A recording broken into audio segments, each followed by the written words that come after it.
तोते की बहादुरी, पैरट्स ब्रेवरी। एक समय की बात है, एक छोटे से गांव में एक सुंदर हरा तोता रहता था।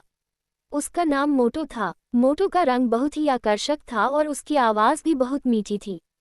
वह पूरे गांव में बहुत प्रसिद्ध था और लोग उसे बहुत प्यार करते थे। मोटो के मालिक का नाम रामू था। रामू एक गरीब किसान था, लेकिन उसकी सबसे बड़ी दौलत उसका प्यारा तोता मोटो था। रामू का एक छोटा सा खेत था, जहां वह दिन रात मेहनत करता था। वह हमेशा मोटो के साथ खेत में काम करने जाता था, क्योंकि मोटो ने कभी भी उसकी मदद में कोई कसर नहीं छोड़ी। मोटो को रामू के खेतों के आसपास उड़ना बहुत पसंद था। वह दिन भर अपनी हरी पंखों को फैलाए खेतों के ऊपर उड़ता रहता था। मोटो की बहादुरी की शुरुआत। एक दिन गांव में एक बड़े और खतरनाक बगुले का आगमन हुआ। वह बगुला अपने पैरों में बड़े बड़े पंजों के साथ आता था और खेतों में काम करने वाले पक्षियों को अपना शिकार बना लेता था। वह एक दिन मोटो के खेत में भी आ गया। रामू और मोटो काम में व्यस्त थी कि तभी बगुला अचानक मोटो के पास आ गया। बगुला अपनी लंबी चोंच से मोटो को पकड़ने ही वाला था, लेकिन मोटो डरने के बजाय तुरंत सजग हुआ। उसने अपनी पूरी ताकत से अपनी चोंच खोलकर बगुले को डराया। मोटो ने उसकी आंखों में देखकर कहा, तुम मेरे साथ यहाँ नहीं रह सकते। तुम यदि मेरे दोस्तों को नुकसान पहुंचाने की कोशिश करोगे तो मैं तुम्हें नहीं छोड़ूंगा। बगुला थोड़ा चौंका, लेकिन वह जल्द ही समझ गया कि मोटो का साहस बहुत मजबूत था। बगुला ने मोटो को चुनौती दी, तुम अकेले मुझे कैसे हरा सकते हो?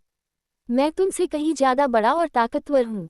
मोटो ने उसे देखा और कहा, तुम भले ही बड़े हो, लेकिन तुम्हारे पास कोई योजना नहीं है। मैं अपने साथियों के साथ मिलकर तुम्हें हरा दूंगा। मोटो की योजना। मोटो ने अपनी योजना बनाई और गांव के सभी पक्षियों को एकत्र किया। उसने उन्हें बताया कि बगुला उनकी जिंदगी को खतरे में डाल रहा है और वे मिलकर उसे हराने के लिए एक योजना बनाएं। सभी पक्षी मोटो की बहादुरी से प्रेरित हुए और उसकी मदद करने का फैसला किया। अगले दिन जब बगुला खेतों में आया तो मोटो और उसके सभी पक्षी दोस्त तैयार थे। मोटो ने बगुले को ललकारते हुए कहा, आज तुम्हें यहाँ से भागना होगा। बगुला हैरान था कि इतने छोटे पक्षी उसकी चुनौती स्वीकार कर रहे हैं। मोटो ने पहले से ही योजना बनाई थी कि बगुला को उसकी अपनी ताकत का एहसास दिलाना है। मोटो ने गांव के सभी पक्षियों को बुलाया और एक साथ वे बगुले के ऊपर झपटा। मोटो ने बगुले की आंखों में तेजी से उड़ते हुए चमक दिखाई, जिससे बगुला डर गया। बगुला झपकते हुए पीछे हटने लगा।